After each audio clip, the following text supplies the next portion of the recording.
I'm Cliff, and this is my garage. In my quest to solve my Hummer's rough idle and tendency to stall when coming to a stop, today we're going to swap out the coil packs.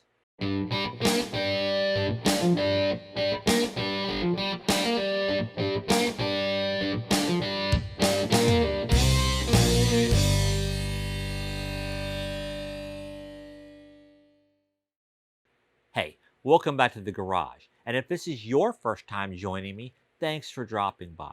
So, if you haven't been following along on this saga, a while ago, my 2007 Hummer H3X started to develop a kind of a rough idle and started getting to where it was stall or almost stall when coming to a stop, like at a stoplight or a stop sign. We changed out the plugs, and that seemed to help quite a lot on the rough idle. And I'm not sure that the coil pack change will actually do that much good, if any, but the Hummer has almost 150,000 miles on it, and I figure it's a relatively cheap, very easy job to do. So while we're in there messing around, let's go ahead and change out the coil packs. Now, we only need a few simple tools and supplies to do this job, and maybe, well less than 30 minutes. Okay, we're going to need, I've got a couple of my magnetic trays here, really great for holding tools as well as bolts, keep them from getting lost. You're going to need a 10 millimeter socket and also a short extension and a long extension. And of course, you'll need a socket wrench. Now, you either need an 8 millimeter socket, or in my case, I'm going to use an 8 millimeter nut driver to remove the air ducts. You'll also probably want to get some dielectric grease. Just put this up into the coil pack and it gets onto the spring inside, the connector spring, as well as the spark plug itself. It keeps things from corroding, and since it's a dielectric grease, it won't conduct electricity, so we don't have to worry about shorting anything out. Now, if you use something else other than this, make sure that it's some kind of a dielectric grease, because you want that dielectric property so you don't short anything out. I'll give you links to this dielectric grease on Amazon. It's, I think this massive tube is like $6. And I'll also give you a link to these magnetic trays. These things are great. I love them. You can just take and nest them up. Just a set of 3 for like $12. You nest them inside of each other and stick them up onto the side of the toolbox. And they're just super handy. And I don't lose bolts as easily anymore. Oh, and of course, you'll need some coil packs. Now, the Hummer has an inline 5 engine, so there are 5 cylinders, and the way that a modern car is, we used to have a single coil that used a distributor to send the spark out to the various cylinders in the correct order. These days, we have individual coils on each cylinder controlled by the computer. Now, and I'll give you a link to the ones that I bought on Amazon. They come in packs of 5 or 6, because these same coil packs are used in a lot of GM vehicles.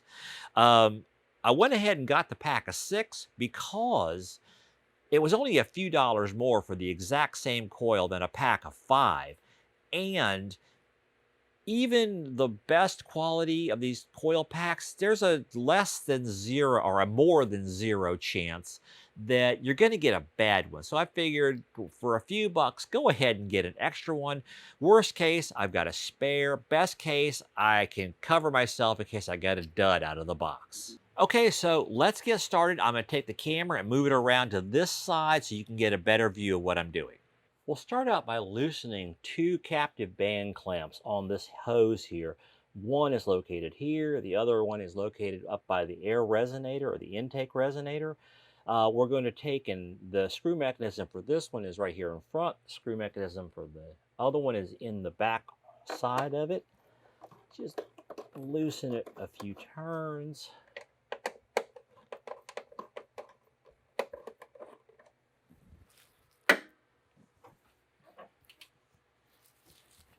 Then get in here and pull this. I generally find it's easier to get this end of the hose off first, because I don't know why this end is so difficult to remove. Ah, so tight. There. Actually, that was easier than usual. Now you can see the two bolts that hold the resonator box on. Using our 10mm socket and the long extension, just loosen these two up first.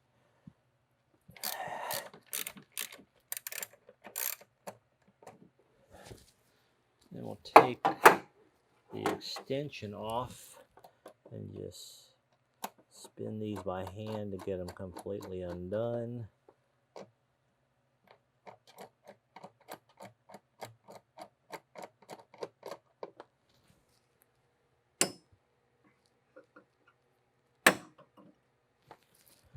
And then carefully lift these bolts out. Do your very best not to drop them.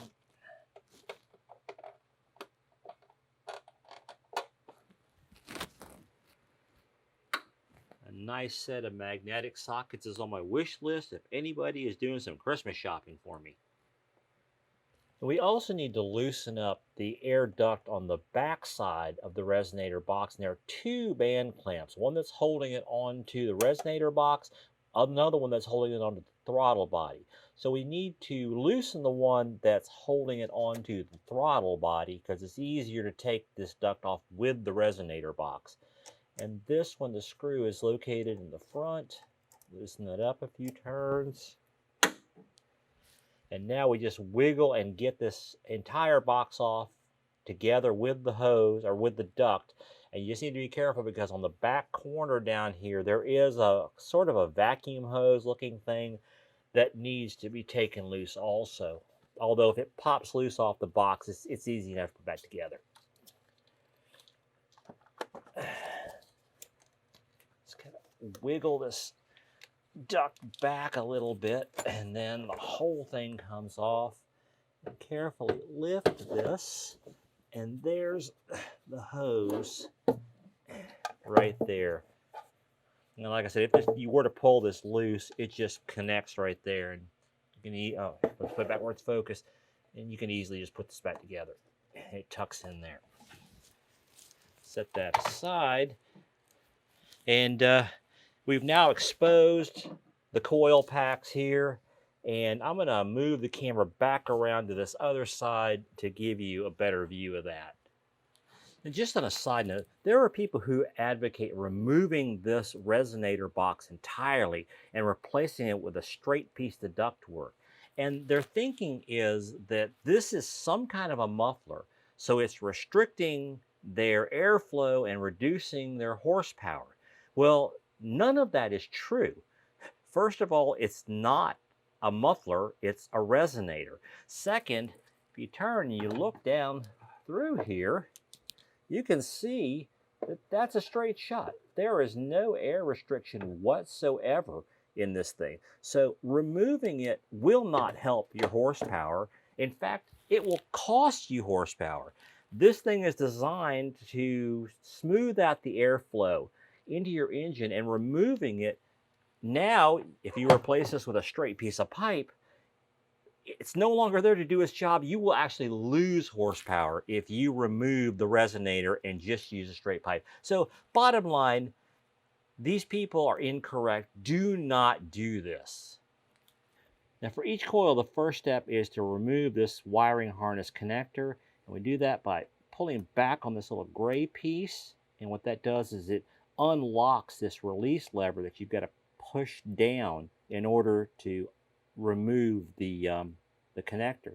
And generally, just using this part of my thumb, the joint, to push that down while pulling back, and there, I got it right the second time. It comes right off. Now we use our 10mm socket on the short extension to loosen this single bolt that actually holds the coil in place.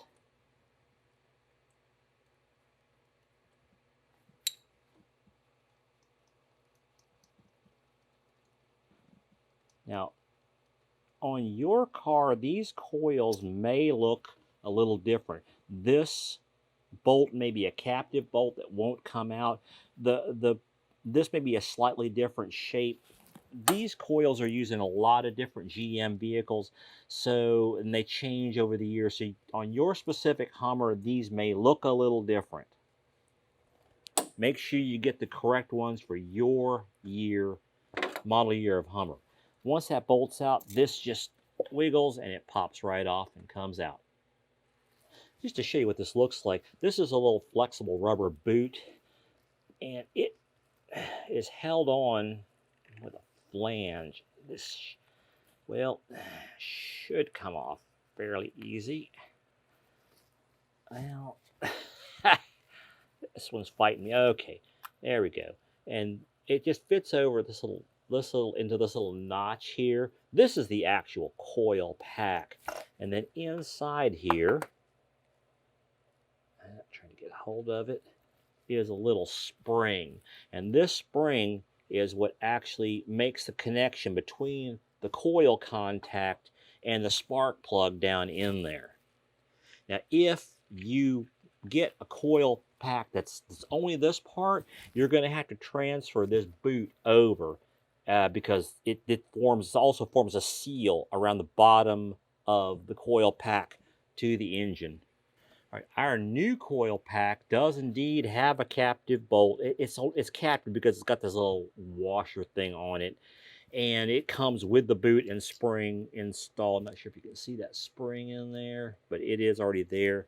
What we want to do is we want to take our dielectric grease and just put a small glob inside the end of the boot there. You don't want to get too much, because if you get a big gob in there, you're going to form a seal between the rubber and the spark plug, and now you got all this air trapped in here, and it's going to be really hard to be like pushing back up. If you have that problem, just try and remove some of the grease, or well, just clean it up some. All right, so we just take and wiggle that back down onto the plug, and we reattach the bolt. Oh, helps to use the socket end of this.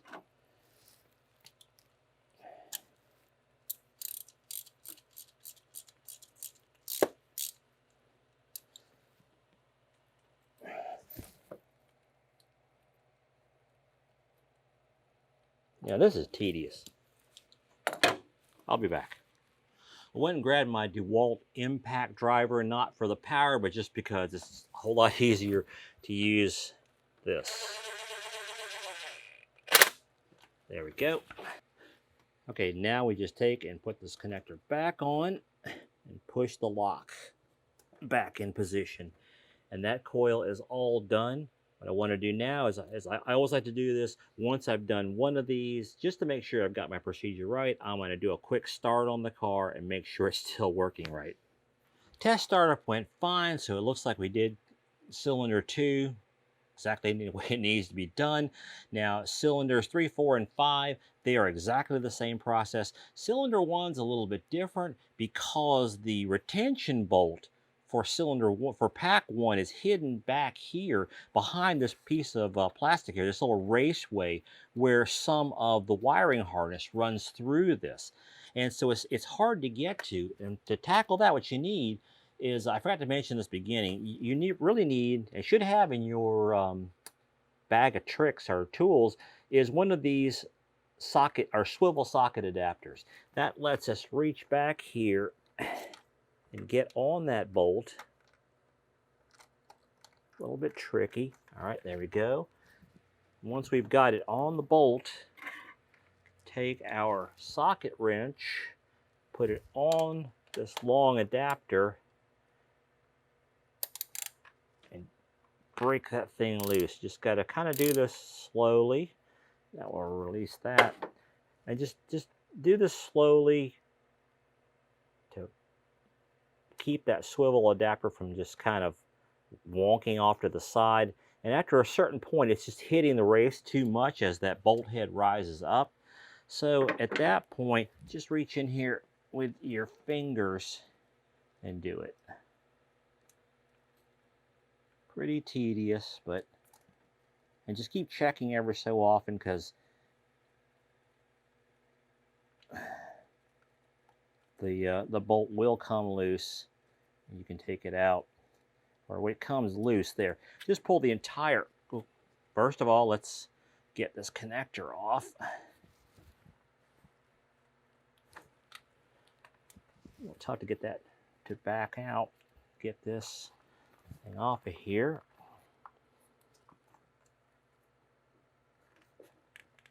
There, well, the whole thing came loose. And this little part is, like I said, flexible. Set that bolt aside. And this connector doesn't want to come off. There. Okay. Gonna take our new pack. Put just a bit that dielectric grease in there.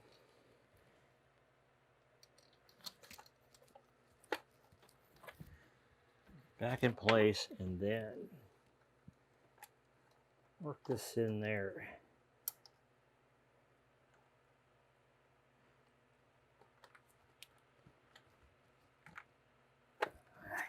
This is a pain. Now, this is a pain, but I would urge you not to do what I've seen some people do, which is try and loosen this raceway somehow to move it out of the way. What always ends up, well, almost always ends up happening is they end up breaking the mounting points, trying to get it in place or get it out of the way. And, well, it's just not a good thing.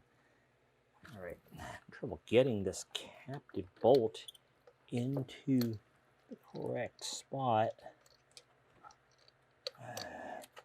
I need to, what I'm going to do is I'm going to take this thing off of here and make it a non-captive bolt. That's just going to work out easier.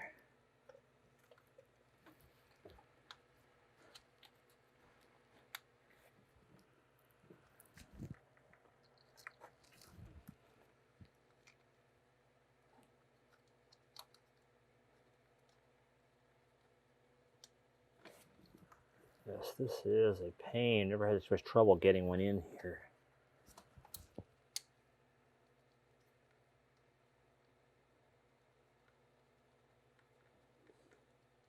There, finally got it started. It might have been easier if I could have, well, I'm not sure I could have gotten the nut driver on that anyway because of the angle. Let's try and get back on it with this socket.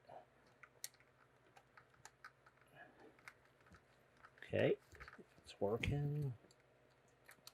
Now, the socket's just too tall to get this most of the way down by my fingers.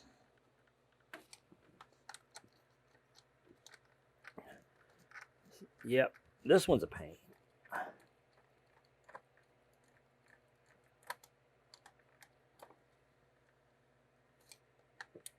Okay, I think it's low enough where I can use the socket wrench now.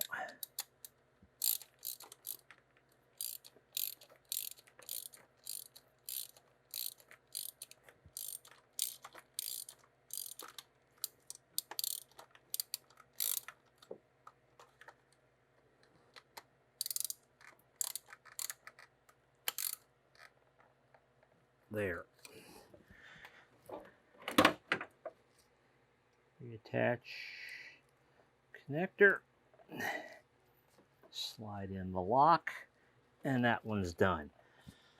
All right, I'm going to go ahead and knock out these last 3 coils off camera, and I'll be back when I'm done. All right, all the coil packs are installed. Test start went perfectly. Let's button everything up. We'll just go in reverse order from the way we took it apart.